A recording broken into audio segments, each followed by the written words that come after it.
Hi friends, welcome to SR Exams TNPSC daily class day 1. இன்றைக்கி நாம் TNPSC கிளாஸில் maths டாப்பிக்கில் ஏற்கனவே டிஎன்பிஎஸ்சியில் கேட்கப்பட்ட ஒரிஜினல் கொஷின்ஸை ரிவைஸ் பண்ண போகிறோம். நம்ம ஒவ்வொரு நாளும் டிஎன்பிஎஸ்சி கிளாஸ் நடத்த போகிறோம். டிஎன்பிஎஸ்சி எக்ஸாமுக்கு ப்ரிப்பேர் ஆகிறவங்களுக்கு இது கண்டிப்பாக யூஸ்ஃபுல்லாக இருக்கும். அதனால் நம்ம சேனலை மறக்காமல் சப்ஸ்கிரைப் பண்ணிவிட்டு பெல் பட்டன் அழுத்தி வச்சுக்கோங்க. ஃபர்ஸ்ட் கொஸ்டின், ஒரு வகுப்பில் உள்ள 50 மாணவர்களில் எத்தனை சதவீத மாணவர்கள் வேதியியல் உயிரியல் பாடங்களை விரும்புகின்றனர்? இது சதவீதம் பற்றிய கணக்கு. சதவீதம் கணக்கு கண்டிப்பாக கேட்பாங்க. அதாவது இதில் வேதியியல்லையும் உயிரியல் பாடங்கள்லையும் எத்தனை பேர்னு பாருங்கள். வேதியியல் உயிரியல் ரெண்டுத்தையும் கூட்டினா 15 8 23.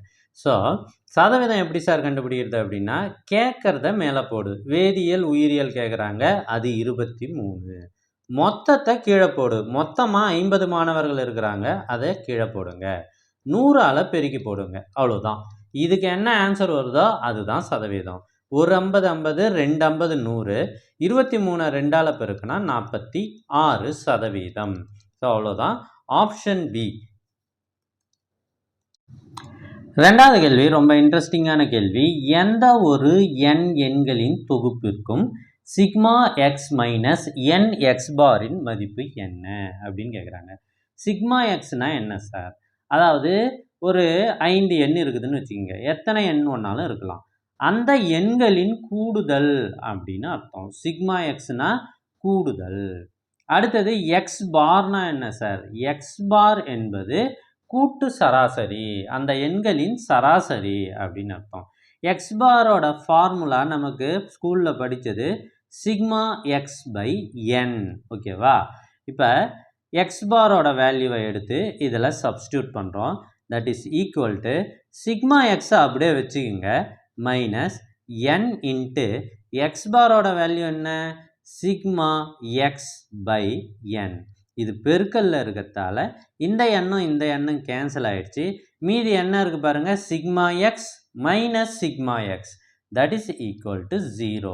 ரொம்ப ஈஸி. Option D. இது சார் சிக்மா எக்ஸ் எனக்கு புரியல, எக்ஸ் பார் புரியல அப்படின்னா நீங்கள் இதை நம்பர்ஸில் வச்சுக்கோங்க. 1 + 2 + 3 + 4 + 5 அப்படின்னு ஒரு 5 நம்பரை எடுத்துக்கிறோம். இதனுடைய கூடுதல் என்னன்னு பார்த்தீங்கன்னா 45. So sigma x is equal to 45.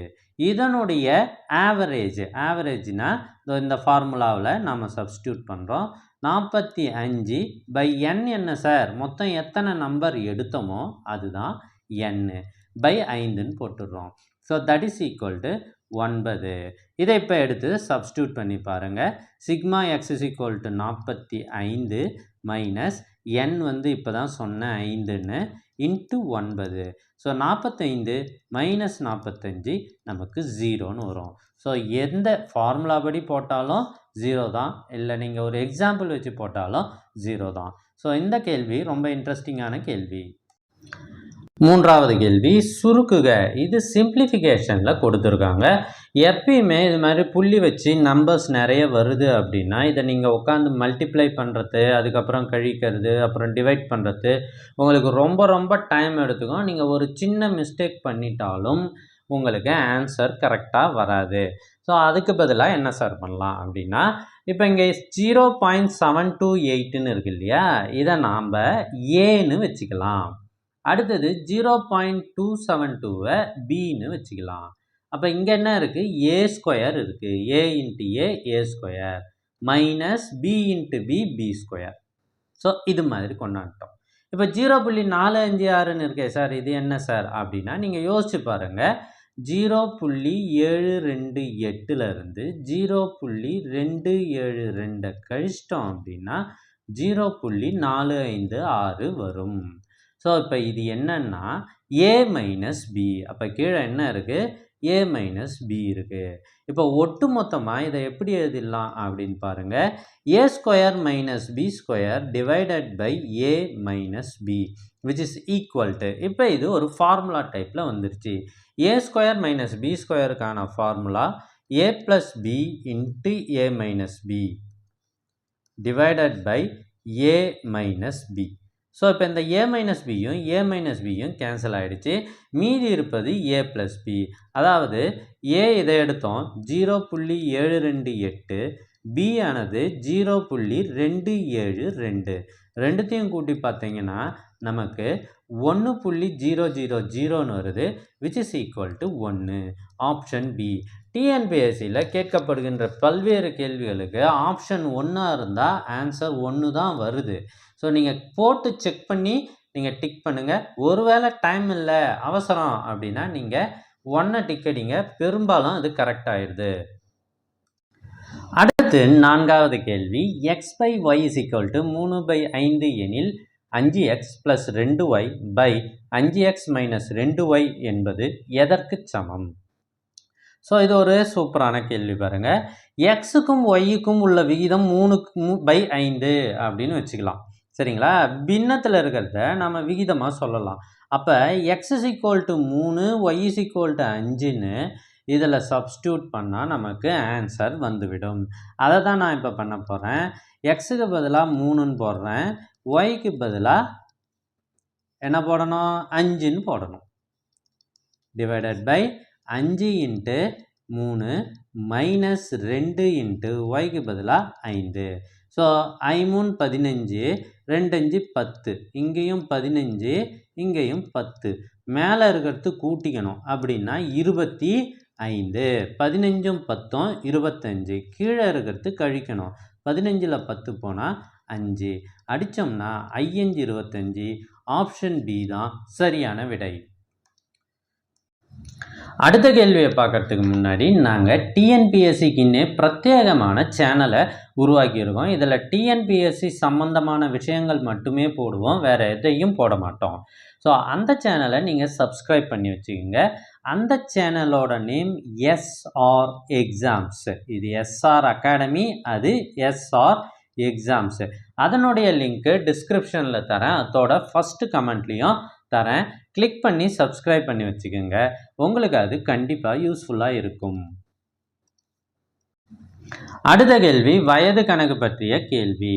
ஒரு நபரின் தற்போதைய வயது அவர் தாயாரின் வயதில் 5ல் 2 மடங்காக உள்ளது.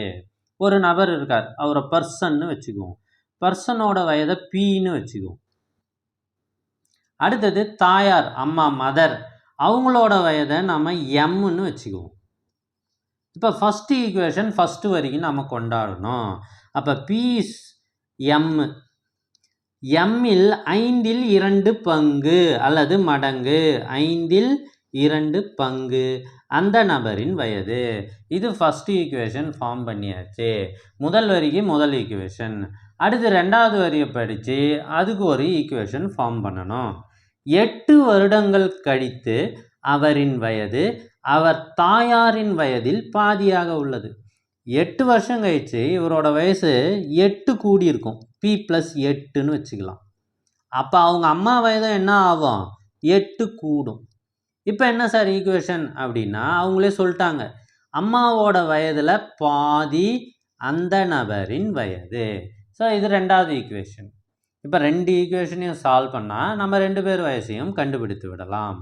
ஆனால் கேள்வியில் தாயாரின் வயது மட்டும் கண்டுபிடிச்சா போதும்னு சொல்லிட்டாங்க. அப்போ நம்ம பிக்கு பதிலாக 2/5 எம்னு இந்த ஈக்குவேஷனில் சப்ஸ்டியூட் பண்ணுறேன்.